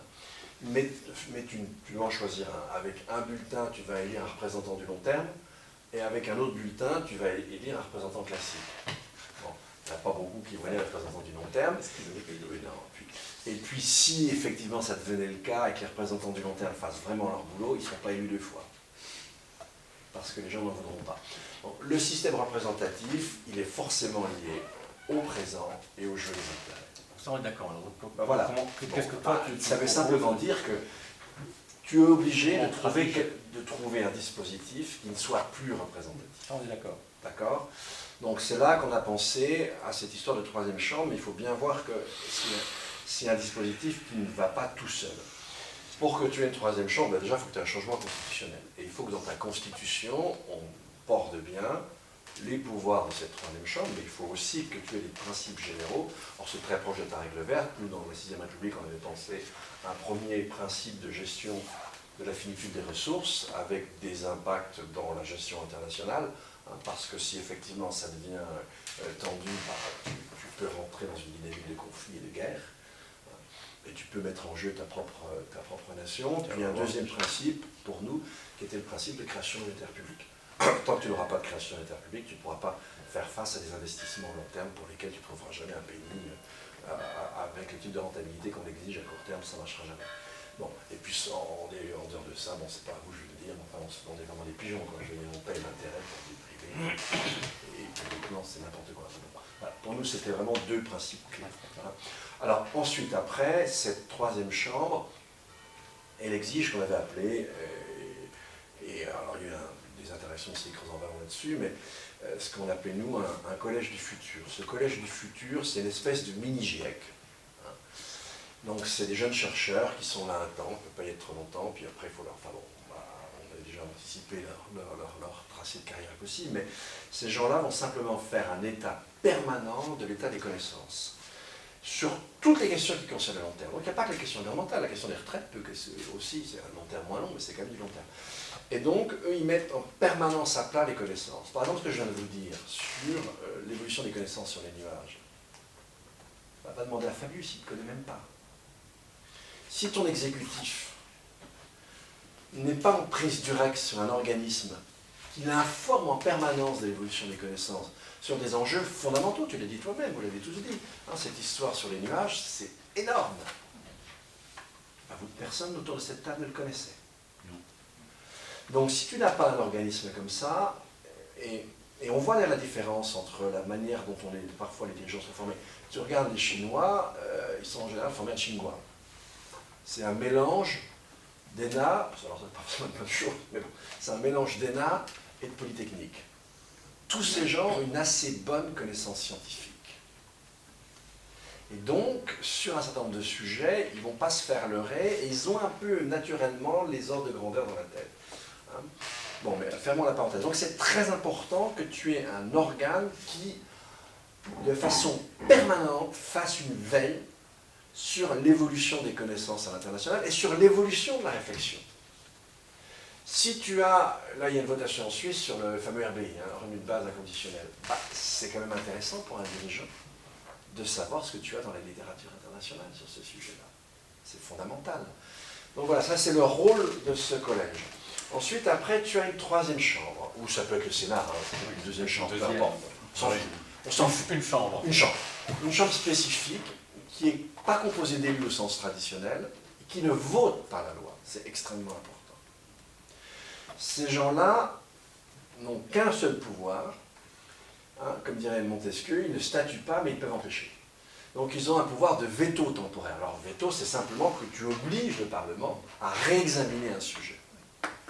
Mais pour le coup, tu remets sur la place publique un certain nombre d'arguments. Tu remets sur la place publique un certain nombre de connaissances. Alors, je vous dis tout de suite, dans un premier temps, ça ne change rien. Le Parlement, il revoterait la même chose. Mais la dynamique, au fur et à mesure, s'installe, la connaissance se partage, les événements un peu gênants et dramatiques, eux, s'intensifient. Et là, ce dispositif peut agir. Alors, qui maintenant tu mets dans le dispositif? Eh bien, tu ne vas pas y mettre des scientifiques, tu les as dans ton collège, puis sinon ça te donnerait une technocratie. Donc il n'en est pas question. Tu vas mettre des gens, alors c'est compliqué, ça peut être très variable, ça peut être très difficile. Et puis tu peux varier ta composition. Mais il va falloir que tu mettes des gens qui, dans la société, à des niveaux très différents, ça peut être, je ne sais pas moi, le gars de la CFDT qui travaille depuis 10 ans sur le développement durable, il commence à bien connaître le dossier, ça peut être un représentant d'ONG, ça peut être un prof du secondaire, etc. Ça peut être plein de choses différentes, ça peut même être un type qui, dans une entreprise, a été responsable dans ces domaines-là. Il y en a certains, je t'assure, qu'ils voient très bien les difficultés, et si tu les changes de place, leur attitude va probablement changer. Tu mets des gens dont l'expérience fait qu'ils ont empoigné à l'intérieur de la société civile ces enjeux du long terme. Et ils ont prouvé. Et donc, il faut que ce soit le Parlement qui décide. Alors les ONG, par exemple, peuvent proposer des listes. Après, il faut trouver une procédure avec le Parlement pour choisir ces gens-là. Moi, ce qui me semblerait important, c'est que le Parlement choisit beaucoup plus que tu vas en retenir et après tu as un jeu de hasard. Ça peut éviter des entourloupes. Tu peux mixer ça avec des citoyens au hasard, bureaucratie, un tiers, voire même la moitié, parce que très vite, avec ce fameux collège, avec les débats qu'ils ont, ils vont assez vite au parfum, ils vont assez vite comprendre qu'il y a de gros et sérieux problèmes. Et même s'ils ne sont pas formés au départ, ce n'est pas un problème, ils vont très vite se former là-dessus. Et encore une fois, c'est un mandat unique. Tu peux en avoir deux, ça peut être des mandats courts. Ensuite, après, il faut, comme on l'avait proposé aussi pour les autres élus, il faut que tu leur proposes quelque chose, que personne ne soit dissuadé d'aller se présenter en n'ayant peur de ne pas retrouver son boulot derrière. Ça, c'est quelque chose de fondamental. Hein. Donc, ça, c'est cette troisième chambre, encore une fois, mais elle peut, elle, s'autosaisir de certaines questions. Et puis, elle peut proposer des projets structurants. Mais elle ne rentre jamais dans les détails. Parce que dès que tu rentres dans les détails, évidemment, tu vas opter, défendre certains intérêts. Alors ça, c'est un dispositif qui permet d'incarner ce long terme. Et tu peux très bien imaginer, c'est ce qu'on a proposé dans la 6e République écologique, que tu sors de ce régime présidentialiste français qui est quand même délirant et qui te bloque tout jeu politique. Tu as à nouveau un Premier ministre responsable devant le Parlement, mais tu as un président de la République qui peut lui aussi être un garant du long terme, qui assiste au Conseil des ministres, et qui peut lui aussi faire valoir un veto. Mais de la même manière, simplement suspensif. Il pourrait même le faire valoir par rapport au Conseil des ministres. Il pourrait même éventuellement être le président de cette assemblée du long terme. Il pourrait par exemple, oui, alors ça après on peut jouer, absolument. Mais tu as un président qui incarne, Voilà. il incarne la nation au long cours. Et il incarne la défense des intérêts fondamentaux au long cours de la nation. Mais il ne décide plus. Il peut simplement s'opposer. C'est pas une baudruche. Il incarne vraiment. Mais ce n'est pas lui qui est le chef de l'exécutif, même s'il assiste au Conseil des ministres. Donc voilà l'idée, si tu veux, l'idée qu'on avait, puisque le représentatif ne te permet pas de régler ce genre de problèmes, qui sont extrêmement difficiles à régler, on ne les réglera pas, on va les atténuer, et que pour les atténuer, tu ne peux que recourir à des procédures un peu particulières et un peu hors normes. Alors si quelqu'un invente un truc beaucoup mieux, hein, peut-être que vous, entre vous, allez inventer quelque chose, mais nous on est preneurs tout de suite, je te dis, hein. On s'en fout de notre histoire de troisième chambre. Nous on cherche simplement des dispositifs pour essayer de faire que la bagnole ne dévale pas la pente trop rapidement. Et alors pour finir sur ces questions justement institutionnelles, avant qu'on revienne peut-être après sur les questions qui sont soulevées par tout ce que tu as dit sur le diagnostic et la stratégie, Jean-Luc, tu avais posé des questions je crois au départ, est-ce que tu peux repréciser, parce qu'on connaît bien ton idée d'écocide, de reconnaître... Oui, ça je peux revenir, mais préciser, parce qu'il y a une vraie difficulté, je dirais, juridique et même constitutionnelle, on peut punir un crime individuel ou en bande organisée, mais voilà, donc, comment on peut définir un crime écologique et une sanction pénale de ce crime écologique? Alors justement, tu n'y arriveras pas si tu as une assiette trop large. À ce moment-là, tu dis la France, tous les Français, ou les 7 milliards, 300 millions de terriens, ils sont... Voilà, donc ça n'a absolument aucun intérêt. Pour que l'écocide ait le moindre intérêt, il faut que tu arrives à réduire sa surface. Et il faut pas que ce soit par rapport au climat, c'est pas possible. Il faut que ce soit plus circonscrit. Et il faut que tu puisses viser des acteurs très particuliers. Alors, là, tu as deux filières aujourd'hui sur la question des écocide. Tu as la première qui vient d'une avocate anglaise qui s'appelait Polly Higgins, qui a écrit un bouquin sur l'écocide, et puis c'est elle qui était à l'origine de l'initiative, dans le cadre de l'Union, mais elle a eu 77 000, je crois, voix, alors qu'il en faut en un an 1 million dans au moins 7 pays. Bon, c'est râpé. Mais, alors moi j'avais quand même dit, bon, je savais très bien que ça ne passerait pas, mais il faut attirer l'attention des gens sur des idées, même si elles sont mal défendues au départ, c'est pas grave. C'est long pour qu'une idée soit acclimatée. Il faut accepter que tu défends un truc avec lequel tu n'es pas complètement d'accord. Mais, alors par exemple, elle a même essayé à un moment donné d'accuser d'écocide, c'était quoi? C'était BP avec Deepwater Horizon. C'est absurde. Deepwater Horizon, c'est un accident. Pour qu'il y ait un écocide, alors il y a des jeunes juristes français, donc le premier d'entre eux c'est Laurent Néret, et là ils ont abouti à un travail beaucoup plus sérieux, beaucoup plus circonscrit. Et leur objectif c'est pas de changer l'article 8 qui régit la Cour pénale internationale, mais c'est de faire une convention internationale, après les pays qui veulent y souscrire, et ils ont pas mal d'appui pour faire accepter. Alors là, ils ont commencé à mettre des critères. Effectivement, il faut qu'il y ait des responsables que tu peux désigner. Il faut que les effets soient internationaux. Et il faut qu'il y ait vraiment une intention de nuire. Et là, alors si ça avait été une intention de nuire, oui. Ben, non, alors là, tu as un exemple très clair. C'est il y a une dizaine d'années, tu as un bateau avec capitaux suisses et capitaux je ne sais plus trop quoi, qui a déversé des tonnes d'un produit extrêmement dangereux, et tu as eu des milliers de victimes sur la partie côtière en Afrique. Ils ont été condamnés par la justice, mais c'est peanuts. Je sais pas, tu payes 10 000 €, je sais pas quoi, tu as des milliers de morts. C'est intentionnel. Ça a coûté trop cher d'aller traiter le produit en question dans un port, donc ils ont préféré le vider dans la mer, en comptant sur la diffusion, et compte tenu de la virulence du poison, les effets ont été très importants. Tu regardes, alors ça marcherait pas maintenant avec leur truc à eux, mais l'exploitation des sables bitumineux dans l'Alberta, il paraît qu'il y a un lien avec les incendies, j'en suis pas sûr du tout. Mais je ne sais pas, je n'ai pas connaissance. Mais c'est une forme d'écocide. Alors là, au sens propre. C'est-à-dire c'est une destruction définitive des écosystèmes. Et je ne sais pas si vous avez vu ce petit bouquin brut avec Nancy Houston, et puis elle te montre bien avec les natifs dans quelle situation ils se trouvent. Et quand il y a eu le procès purement symbolique là, à Paris au moment de la COP21, on a eu pas mal d'affaires comme ça qui ont été exposées. Donc non, cette histoire d'écocide, alors c'est vraiment quelque chose d'intéressant, mais c'est une démarche nécessairement internationale.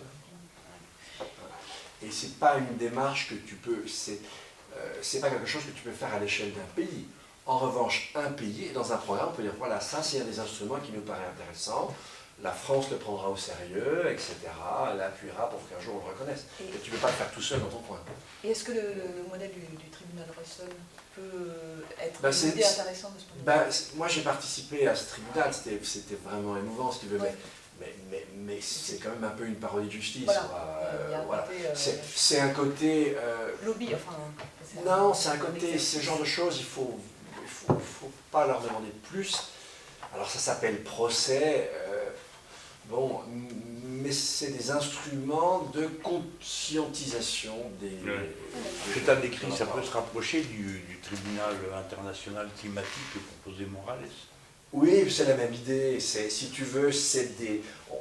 Alors, faut pas dire parodie parce que c'est négatif, mais c'est des... comment dire... un ersatz de justice pour sensibiliser les gens à une cause. Non, mais ça, c'est le tribunal Russell. Mais l'idée de créer un tribunal pénal environnemental... Ah oui, mais alors là, d'accord, mais là, il faut tout simplement que tu changes. Là, tu vas changer la Cour pénale internationale.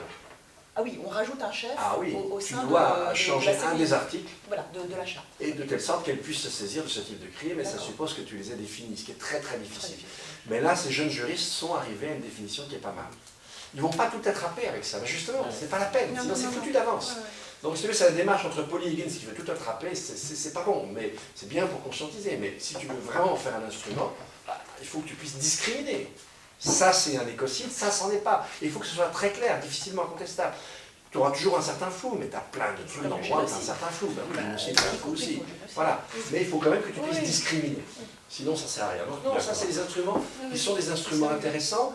Et alors, très franchement, je pense qu'il ne faut pas du tout, dans le monde où on est, il ne faut absolument pas minorer le pouvoir du droit. Et c'est vraiment quelque chose d'extrêmement important. N'oubliez pas, bon, je ne fantasme pas, mais à la limite, ce dont certains néolibéraux rêvent aujourd'hui, c'est qu'on arrive à un système inverse par rapport à celui de l'Antiquité, où tu avais une minorité oisive et une majorité industrieuse.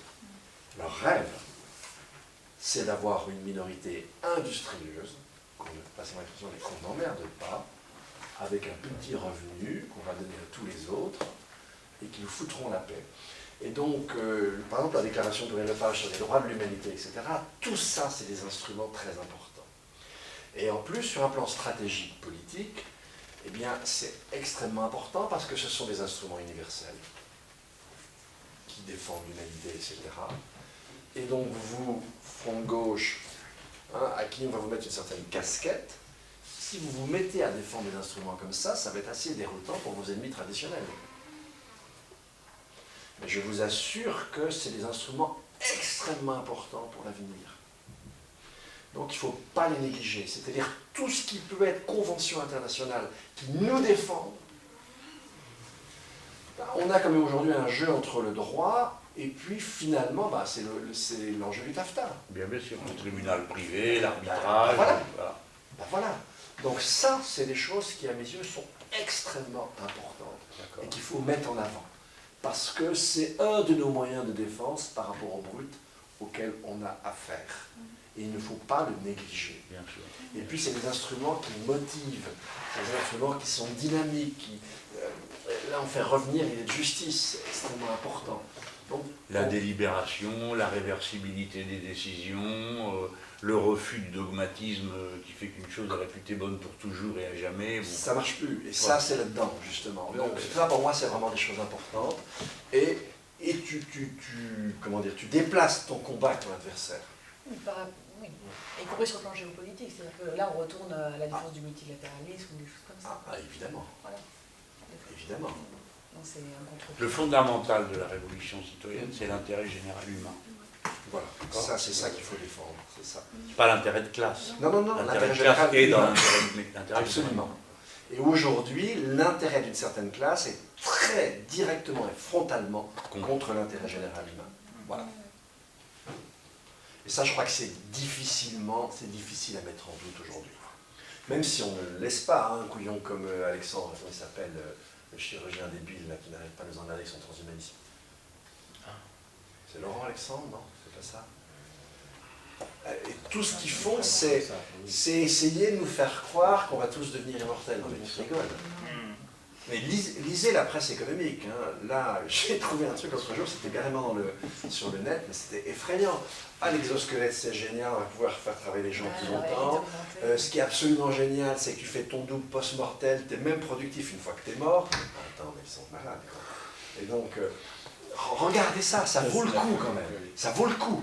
Ça dit quelque chose. Bien sûr.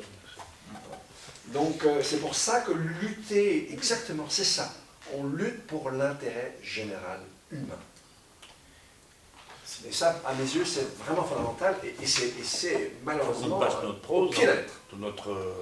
la nôtre tous, aussi bien l'ère du peuple, les travaux de Jacques qui a ouvert la voie sur le sujet, mais ça change toute la perspective politique du camp progressiste, qui a cherché pendant des générations, et c'est normal, hein, on s'est appuyé sur un intérêt de classe. Hein, on croit toujours qu'il y a un intérêt de classe, et on ne se trompe pas sur de quelle classe on parle. Mais l'intérêt de classe ne porte pas en lui mécaniquement l'intérêt général humain. Donc il s'agit de réinterpréter l'intérêt de classe à partir de l'intérêt général humain, et pas se contenter de dire bah, tant mieux si ça coïncide. Tu vois, et ça on y arrive. Hein. Et on a eu des discussions avec les syndicats ouvriers, et avec des copains syndicalistes. Là encore, je sors d'une réunion avec des sidérurgistes, et les gars, ils ont pris le tour d'esprit. Ça c'est génial. Parce que là, ça veut dire on part de l'intérêt général humain. logiciel. Absolument. Si tu voyais les gars de la CGT Chimie, par exemple, partir de la préoccupation écologique, jamais t'y crois. Hein, ça ne les a pas vus. Donc ça bouge beaucoup dans le mouvement ouvrier, et en ce sens, il a compris un peu sa vocation historique. Pardon, Président, je viens de vous perturber. Non, parce que c'est vous, Président, qu'est-ce que vous en pensez? Parce que je voyais leur tour, est-ce qu'on pourrait revenir peut-être alors du coup, enfin, je pense que tout le monde a des questions, mais moi j'aurais aimé, pour que le message soit clair, c'est pas que ton message n'a pas été clair, mais pour clarifier certains points. Il reste peut-être une ambiguïté. Enfin, je pense que c'est pas du tout ambigu dans ta tête, c'est ambigu dans la façon dont les politiques vont le recevoir. Sur le diagnostic, ton diagnostic était assez sombre, qu'on puisse dire, on va seul. Si je résume, je veux dire, Dominique Bourg est venu nous expliquer que de toute façon c'est foutu. Non, pas foutu. Non, attends, laisse-moi décliner, tu vas choisir et tu pourras apporter le degré de précision. De toute façon c'est foutu, c'est-à-dire que même si maintenant on faisait tout ce qu'il faut au maximum que l'on peut pour réduire les émissions, etc. Bon, de toute façon, on est face à un changement irréversible et donc un programme du long terme doit de toute façon avoir maintenant un volet qui est comment on gère, on se prépare à gérer les catastrophes à venir de toute façon. Première chose. Bon, après tu vas répondre. Mais. Et deuxièmement, parce que ça n'a pas été clairement précisé, qu'est-ce qu'il est encore véritablement possible de faire? Tu nous as bien parlé des solutions farfelues, des gens qui croient que par le génie technique on va... Non.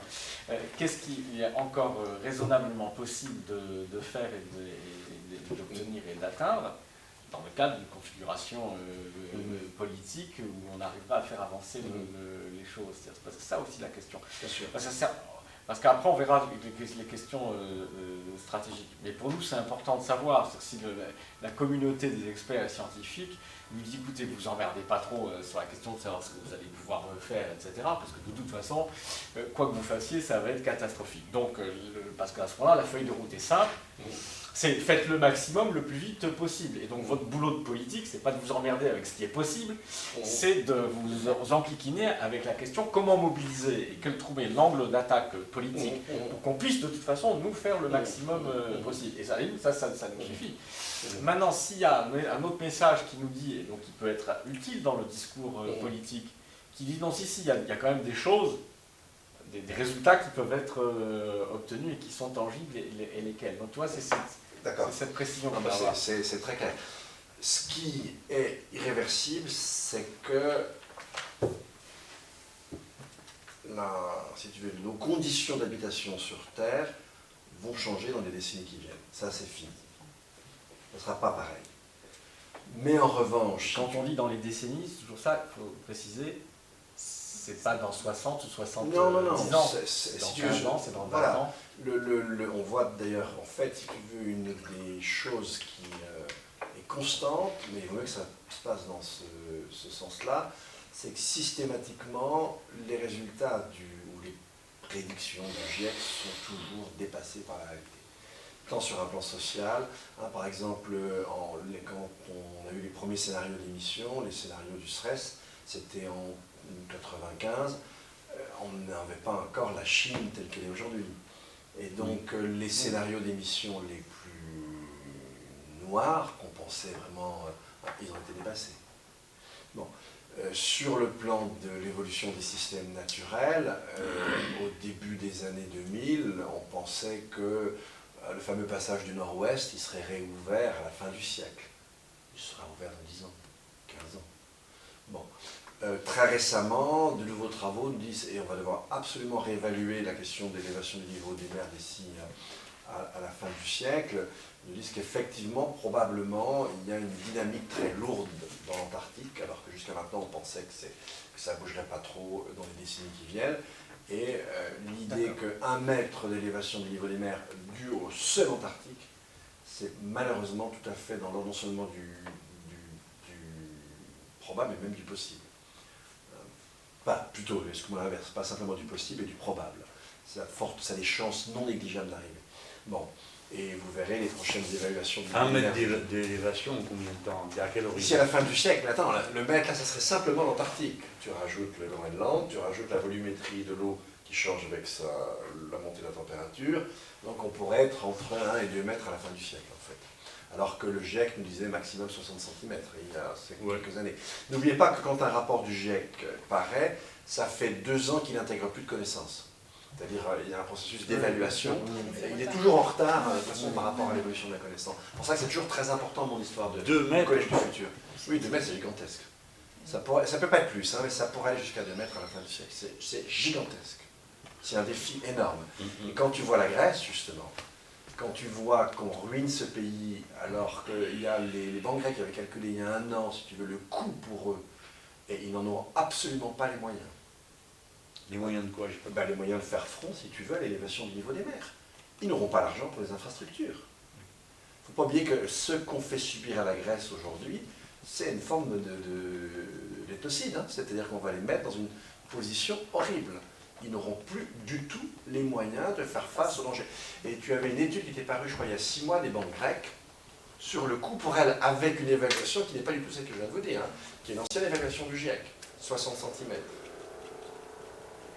ne faut pas oublier ça. Nous, 2 mètres, même moins. C'est gigantesque. Il faut évacuer déjà la centrale de Blaye. Voilà, Bordeaux et Plus que ça, oui, il faudra non, mais attends, permets-moi de te dire que comme ça fait 15 ans qu'on démonte une centrale nucléaire toujours pas finie, ça vaut la peine de se demander si on saura mieux le faire avec des gens qui ont décidé de rallonger la durée de ces centrales. Non, mais c'est pour dire, quoi. Là, c'est plus... si c'est 2 mètres, moi je me disais on a un délai beaucoup plus long, mais non. Alors, d'ici à la fin c'est ce qu'on lit dans la littérature, si tu veux, aujourd'hui, effectivement. Donc c'est, encore une fois, je vous dis, c'est très important qu'il y ait cet organe, le Collège du futur, qui est décideur, donne avec le rythme de la connaissance, les connaissances qui arrivent. Un décideur politique aujourd'hui, il ne décide plus simplement par rapport à la société, il décide par rapport à un système socio-naturel. Il ne peut pas ne pas avoir des connaissances à jour sur les interactions entre société et nature. Ça n'a plus de sens. La fonction du politique n'est plus la même. Mais il ne faut pas compter sur la bonne volonté, l'auto-formation, les parents de dire. Non. Et donc, je vais préciser, mais là, tu nous parles de quelque chose, c'est un exemple, c'est dans les 80 ans, c'est-à-dire tout de suite, parce qu'il faut pour nos enfants et petits-enfants, que ça commence à nous toucher. Oui, puis tu n'as pas les 2 mètres à la fin du siècle. Hein. Oui, bien sûr, ça monte tout le temps. Ça monte tout le temps, voilà. Donc, ça va être bien pendant 80 ans, et puis ça va se dégrader, voilà. Il y a d'autres choses, je dirais plus immédiates ou radicales, à 20 ans, à 30 ans, en termes de réchauffement. Alors, ce qu'il faut comprendre par rapport à ces trucs-là, déjà, je reprends un peu le calendrier. Je prends un peu de champ, qui est à revenir à certains points. Là, on a pris des problèmes précis. Maintenant, ces problèmes précis, il faut que vous les mettiez dans un cadre plus général. En fait, comment pourrais-je dire ça? Bon, si tu veux, dans nos têtes, on a encore un peu la vision des classiques. Dans la vision des classiques, l'humanité est hors terre. Tout ce qui est matériel est régi par des lois simples, puis tu as une humanité qui a de l'esprit, elle se prend un peu pour Dieu, elle est hors du système. Et on pense que le monde nous renvoie à quelques lois très simples, que ces lois très simples nous permettent d'agir à une échelle temporelle et spatiale circonscrite. Et on pense qu'on maîtrise les phénomènes, c'est-à-dire qu'une fois qu'on agit, ça s'arrête là. On a maintenant une conception du monde qui n'a plus rien à voir avec ça. On sait que nous autres, êtres humains, sommes dans un système, mais qu'on agit à l'intérieur de ce système, qu'on appelle le système Terre. Ce système Terre, c'est quelque chose d'assez fascinant, si tu veux. Par exemple, c'est toute une série de cycles, et on ne comprend pas forcément comment ça fonctionne. Je vais donner un des cycles les plus étonnants, un des au plus long cours, c'est le cycle du granit. Évidemment, le granit, sous la pression de l'oxygène du vivant, se délite, repasse dans les sédiments, ensuite avec la tectonique des plaques, repasse dans le cœur de la Terre, et comme vous le savez, les montagnes, c'est un phénomène continu. Et donc, ça ressort. Et ça, sur des... Alors, comment se fait-il, si tu veux, que tu détruises le granit et que tu le ressortes? Et finalement, c'est tout comme ça, le système Terre. Avec des cycles très complexes, avec des durées très très différentes. Nous, on agit là-dedans. On modifie les cycles. On influe sur certains cycles, par exemple le carbone. Et c'est vraiment gênant parce que le carbone, je vous l'ai dit tout à l'heure, c'est un cycle au très long cours. Par exemple, on modifie beaucoup plus l'azote, mais c'est un cycle à court terme. Bon.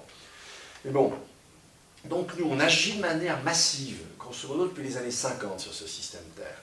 Un simple exemple pour vous montrer, chaque année, les hommes charrient plus de gravats que toutes les forces de l'érosion réunies. Donc on est devenu une espèce de force géologique dans un système. Mais attendez, les gars, vous rigolez. Le système, lui, quand on agit, qu'est-ce qu'il fait?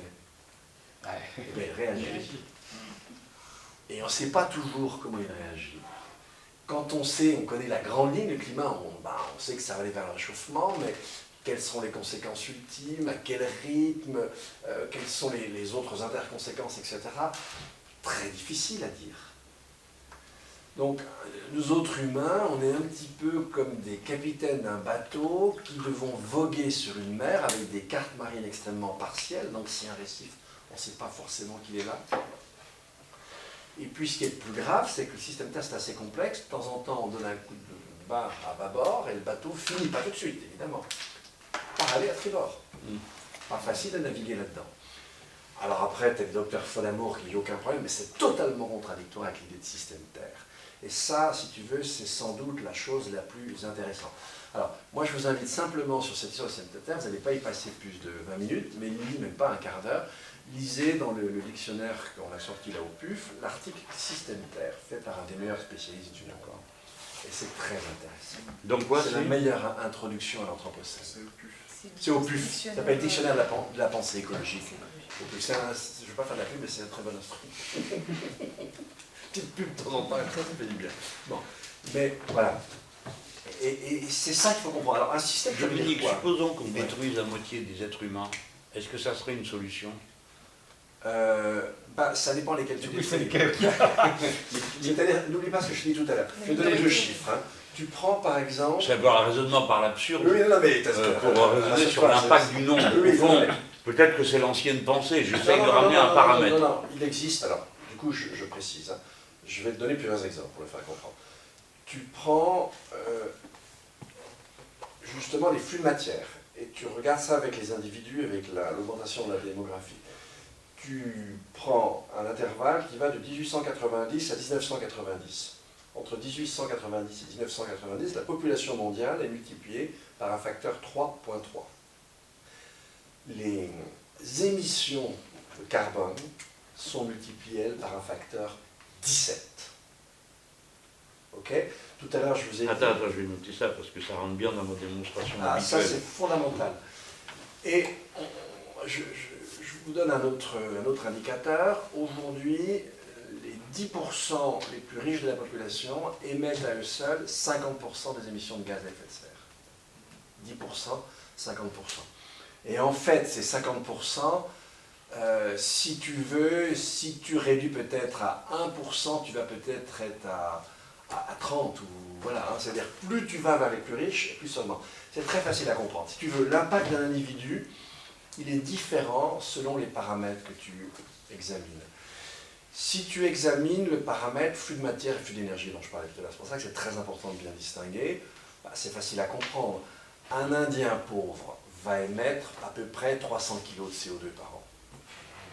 Nous autres Français, en moyenne, si je rajoute les émissions indirectes, celles attachées aux consommations, donc au carbone qu'on importe, en France, on doit être à peu près à 13 tonnes par an et par individu. T'imagines? Donc c'est nous qu'il faut. Ah oui. Oui, tu vois, un Indien, quoi? Un Indien, t'as dit? Un Indien pauvre, 300 j'ai dit 300 300 kilos. kilos. 300 kilos. Oui, donc si on euthanasie les 10% Voilà. les plus riches, On a des chances de s'en sortir. Mais on va faire. Alors les On va 10%, trouver on la risque de passer au on va travail. trouver la solution. Mais si tu augmentes un peu, on va finir nous-mêmes par tomber dedans. Alors, maintenant, en pas revanche, Moi, je fais un ça. C'est le sens du martyr. à tout appel général, c'est pas pour rien. Hein, mais là, tu vas le porter. Hein. Mais bon, maintenant, si tu regardes l'impact en termes de biodiversité sur le vivant, c'est facile à comprendre que même si tu es riche, tu ne vas pas te payer 1 hectolitre de café, 1 hectolitre de lait, 300 croissants et 400 petits pains. 3 bœufs à midi et un éléphant le soir. Donc, je ne dis pas que l'impact il est 1-1, hein, il y en a quand même qui bouffent plus que d'autres, vous le savez. Mais c'est pas énorme la différence entre un riche et un pauvre. En revanche, en termes de flux de matière, elle est gigantesque. Tu prends un mec comme Bill Gates, c'est au moins, j'imagine, 100 tonnes par an. Quoi. Au moins. Je n'ai pas fait le calcul, mais ça doit être dans cet ordre de grandeur-là. Donc voilà. Donc effectivement, si tu veux zigouiller la moitié, tu ne cours pas. si tu laisses les 50% les plus riches sur Terre, ça ne sera pas très différent. Donc, oh, attends, tu vois, parce que j'ai de la suite dans les idées. Plus ils sont riches, Oui. Plus on pollue. Enfin, plus on détruit. Plus on est riche, plus on détruit. C'est tout ça. non mais c'est parce que le fond de notre idée était que la richesse ne servait à rien. Au-delà d'un certain point, Ah ben ça, elle c'est- ne fait que contribuer à un système destructeur, y Bien compris sûr. celui qui Alors, l'a engendré. C'est ce que tous les grands pionniers de l'écologie ont découvert fin des années 60, début des années 70. Et puis, le premier économiste à avoir vu ça, c'est Richard Esterlin avec son papier de 74. Donc ça, on sait qu'une fois que tu allais passer un certain seuil, ça ne te rend pas plus heureux. Ça peut même te rendre plus malheureux. D'ailleurs, le Safetier, le financier, La Fontaine avait compris ça il y a longtemps. Et ça fait partie. Si tu prends là, enfin toi tu connais ça par cœur, mais les 3 fruits qu'on attend de la croissance, elle ne les donne plus depuis longtemps. Elle ne nous rend pas plus heureux, ça on sait depuis le début des années 70. Depuis 20 ans, le bilan net des gains de productivité, c'est plutôt une destruction d'emplois, et puis la réduction des inégalités, tu rigoles, depuis 30 ans, elles explosent. Et la croissance. Et tu fais simplement la comparaison entre Airbnb, 1 milliard de chiffre d'affaires, mais 24 milliards déjà de capitalisation boursière, parce que le taux de croissance est vertigineux. Ils s'attendent en 2020 à avoir 20 milliards de chiffre d'affaires. Tu mets en comparaison Hilton, 9 milliards de chiffre d'affaires. Ok. Mais Hilton, c'est 130 000 employés, Airbnb, c'est 500. Et je t'assure que les 500 ne gagnent pas tous la même chose. Alors, Ça va plus les politiques néolibérales, et tu as compris, la croissance, ça donne plus du tout, ça réduit plus les inégalités, c'est fini ça. autre élément de ton message Ouais. clé Ouais. qu'il faut expliciter, Ouais. enfin, vous confirmez que c'est bien ça, c'est que, bon, quoi qu'on fasse, effectivement, il y a des difficultés, on les voit bien maintenant, ça fait peur, mais de surcroît, il n'y a pas de politique raisonnable en la matière et utile s'il n'y a pas une réduction en valeur absolue de la production et de la consommation. Donc sans décroissance de la production et de la consommation matérielle, ce qui n'exclut pas qu'on fasse croître les activités intellectuelles, Ah oui, culturelles. non, là tu peux aller jeter Et ton pied à pied, les services, etc. La marche à pied, le sport et la recherche fondamentale, Tu organises les centres tant qu'elle ne d'éducation, consomme c'est que de la excellent. marée. Mais donc, c'est clair, le programme efficace en termes de gestion. Ce qu'il faut viser, c'est ça. Après, de produire et de consommer moins. facile à dire, Voilà. pas facile à faire. Oui, non, mais il faut que ce soit clair. Ouais. Je me permets juste une petite question sur un point, parce qu'on a parlé du niveau international et tout, mais aussi des modes de consommation et du fait qu'il ne faut pas trop ennuyer les gens, en gros. Et ça, il y a quelque chose qui me semble important, c'est la taxe carbone. Parce qu'en fait, un des arguments qui a une part de validité, à mon avis, c'est de dire ceux qui habitent loin des villes, si on taxe leur logement, c'est souvent les plus pauvres dans le foncier. Ah ben attends, ils habitent des passoires et ils ont des vieilles guimbardes. Donc, Et donc, de toute qu'est-ce- façon, eux, ils sont totalement pénalisés. Alors, quand la Fondation Hulot avait défendu l'idée d'une taxe carbone, c'était, attention, on avait fait le calcul, c'était au bout du compte redistributif. C'est facile à comprendre. C'est-à-dire que si tu redistribues arithmétiquement le fruit de ta taxe, et tu peux faire ça par anticipation, c'est-à-dire que tu anticipes sur le fruit et tu le redistribues en début d'année, tes pauvres ne sont absolument pas pénalisés. Et en même temps, tu leur donnes un signal. Tu leur donnes le signal qu'il va falloir qu'ils changent, etc. Puis tu t'arranges pour que, avec ta création des terres publiques, pour reprendre tous les bâtiments, etc. Tu dois combiner ça à une politique générale. Mais si tu fais ça comme ça, tu as une taxe carbone qui te donne le signal prix pour faire que les gens quand même évoluent, et tu le fais de telle sorte que ce soit même un peu redistributif. C'est-à-dire, t'imagines un type qui a une Twingo, un petit appart, il va payer à peu près 90 €, on avait calculé, de taxes carbone par an, avec un départ à 35 €, je ne sais plus, je ne me souviens plus les calculs à la tonne. Un type richissime qui a une Porsche Cayenne, le fiston, une Golf GTI, et puis 2 apparts à Megève et un sur la côte, tu penses bien qu'il ne va pas dépenser, il ne va pas payer le même coût, et tous les deux vont recevoir la même somme. C'est simple à comprendre. Il y en a un qui va redonner de l'argent à l'autre, tu redistribues. Donc tu peux faire que la taxe carbone ait un bénéfice redistributif et social. Et ça, c'est très important de bien voir ça. C'est-à-dire, on peut trouver des instruments, si tu veux, où on donne le signal sans pénaliser les plus pauvres. Sur la stratégie, parce que le diagnostic, je crois, on a bien compris le message, sur la stratégie... Oui, mais je n'ai pas répondu quand même sur les diagnostics. Que la chose soit claire. Je termine. Oui, alors. Non, ça c'est fondamental. Si ton objectif c'est de maintenir le monde dans l'état, va te coucher. Ça sert à rien. Mais si ton objectif c'est de faire que les changements soient les moins violents et les plus assumables, alors on a encore une marge non négligeable. Vraiment non négligeable. Et si on avait, imaginons, mais je rêve là, qu'on ait 7,4 milliards de citoyens conscients, en 10 ans, on arriverait peut-être à l'objectif des 2 degrés. Ah, tu vois, ça c'est quelque chose, parce qu'on n'y arrivera pas. Mais si on a une base sérieuse pour Oui, dire mais c'est ça... fondamental de dire ça. Oui, bah oui. Alors, Non, mais avant c'est- mon histoire sur les nuages, avant mon histoire sur les Je rappelle nuages. juste bien sûr. Non, mais attends, c'est très important ça. Ah oui. Ça dégage un peu le. Ah oui, ah oui, attention les Ouais, gars, parce ça que, veut pas dire qu'on attends, n'a rien à faire. oui, mais nous ici on fait du Nous, multi-usage. Ouais. Si on dit que La nous sommes manipulation des masses, comme hein. comme la République française, quand elle s'est créée, la première République, elle porte un message universel. Dans le monde entier, des gens ont voulu faire des républiques et abattre le système féodal. Bon, nous, si nous sommes le gouvernement de la Révolution citoyenne, ce que nous racontons, ça vaut pour toute la Terre, c'est pas que pour les Français. Donc on peut d'ailleurs mettre ce programme à l'ordre du jour, dire nous, on fait le pouvoir ici, dans ce but-là, et on s'adresse à vous tous. Et oh les gens, Mais c'est les fondamental. Chinois, les Hindous, les Américains, on vous parle et on vous dit, faites comme nous. Mais attends, parce qu'après ça soulève un deuxième truc, c'est que ceux qui veulent rien entendre, on a aussi d'autres rapports avec eux. Ah bah évidemment. Tu comprends? Parce que si c'est pour dire, eh ben écoutez, faites ce que vous voulez, nous on continuera tout dégueulasser, et il y a des choses à la merde. Pardon? Il achète déjà Ah oui, plus bien la sûr, merde. c'est un rapport Mais de non, c'est force exclu. économique. C'est- Oui, bien sûr. Oui. Donc ça, Et puis tu fais comme la Chine, s'ils veulent Ça, on des sait trucs faire. ici, tu leur Tu les imposes. taxes, Bah évidemment. non.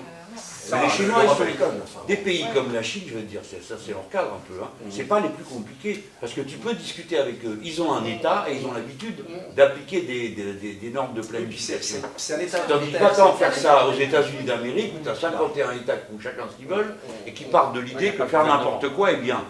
Alors ça c'est clair que, tu sais, le plus grand paradis fiscal du monde, c'est les États-Unis d'Amérique. Il y a un rapport qui va sortir bientôt. Ça m'étonne. Ben, pour aller les attraper, tu vas voir. T'as aucune chance. Pas d'autant qu'ils sont Mais bon, tous décentralisés. alors, là, pour C'est moi, les Verts qui ont fait ça un très bon travail avec le rapport sort là en ce moment. Oui. Mais cela dit, alors, d'avoir ce discours, si tu peux le faire après, c'est vraiment fondamental, parce que tant que les anciens pays industriels ne diront pas, nous on a compris, on veut mieux vivre, et pour vivre mieux, on va moins produire, tu n'as aucune chance de voir les autres changer. C'est une question de responsabilité historique, si tu veux. Et arriver, le seul moyen que tu auras de montrer que tu peux vivre mieux en ayant moins, bah, c'est en le faisant. Absolument. C'est en le faisant. C'est en le faisant localement. C'est ça. Le pouvoir est local. Non mais ça, Dominique, c'est le fond Pouvoir de la national, discussion ça, que j'avais c'est- avec les Espagnols. ça, on et tout. fera toujours. Le premier qui a gagné, c'est lui qui aura raison. On n'attendra pas que les autres. Le soient premier d'accord. d'entre nous qui exerce un pouvoir, qui change la manière de vivre, Il y aura un effet d'entraînement. Et ça, je pense que c'est fondamentalement important. Mais c'est pour ça qu'il ne faut pas se rater aussi. Alors, c'est-à-dire qu'il faut bien choisir les trucs, il faut bien choisir les cibles. C'est-à-dire qu'il faut qu'en même temps que tu réduis, il faut qu'il y ait Mais déjà, un petit oui. gain qui arrive. et que les dirigeants aient une claire conscience du problème. Parce qu'avec nos camarades en Amérique latine, le problème qu'on avait, c'était que pour eux, la question de l'environnement, c'était un chapitre du programme, dans le meilleur des cas. Ouais, non, mais Mais pour le reste, ils étaient sur la vieille logique social-démocrate, on redistribue, et une fois qu'on a redistribué, ben c'est bon, on a fait le travail. On a fait le job. Ouais. Il change un peu, hein, Ah avec, bah, avec la voiture. Mais en toute façon, pour la stratégie justement de mobilisation des masses là-dessus, on a quand même un levier, parce que c'est une nuance que j'aurais apportée quand je disais que c'était une question anthropologique. Oui, mais c'est donc une question politique, parce que ce que nous enseigne l'anthropologie, justement, c'est que certes, notre cerveau, il est programmé pour réagir pour des raisons de survie et de sélection naturelle à des menaces immédiates, et pas pour la réflexion rationnelle, raisonnable à long terme. Les deux n'arrivent pas à se brancher. Mais il se trouve que nous avons cette capacité et que nous avons des scientifiques, des politiques dont c'est le rôle historique et la responsabilité justement que de mobiliser cette capacité qui existe, C'est pas une invitation, mais une action. Non, non, hein.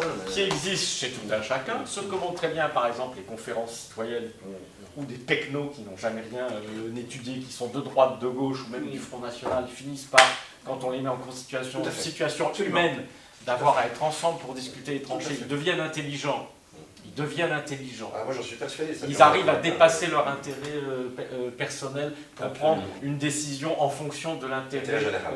général. Si tu les Donc, fais réfléchir, oui. nous sommes aussi donc des êtres symboliques et sociaux qui faisons ce qu'on nous a appris à faire quand on était petit et qui nous calons sur les valeurs qui sont celles de notre société. Et c'est pour ça que moi je crois beaucoup au fait que le discours politique et l'action politique sont une force matérielle de l'histoire, précisément parce que nous sommes ces êtres-là. Et donc c'est juste, ça peut être juste l'affaire d'une génération. Mais ça suppose effectivement qu'il y a un bouleversement du discours politique. Tu vois que notre approche du matérialisme historique a été enrichie, Oui, Et je donc, vois. par notamment conséquent- par ce monsieur. Ouais, mais c'est superbe. Et donc, par conséquent, et c'est ce que montre l'histoire d'ailleurs en matière de bouleversement politique, ça prend, je veux dire, il y a 30 ans, tout le monde était keynésien, pro-État, etc. En une quinzaine d'années, tout le monde est devenu pro-marché, pro-décentralisation, etc. C'est du nouveau consensus. Comment, là, on n'est plus dans les cycles géologiques, on est dans le cycle humain. Une génération, qu'est-ce que tu as appris à l'école?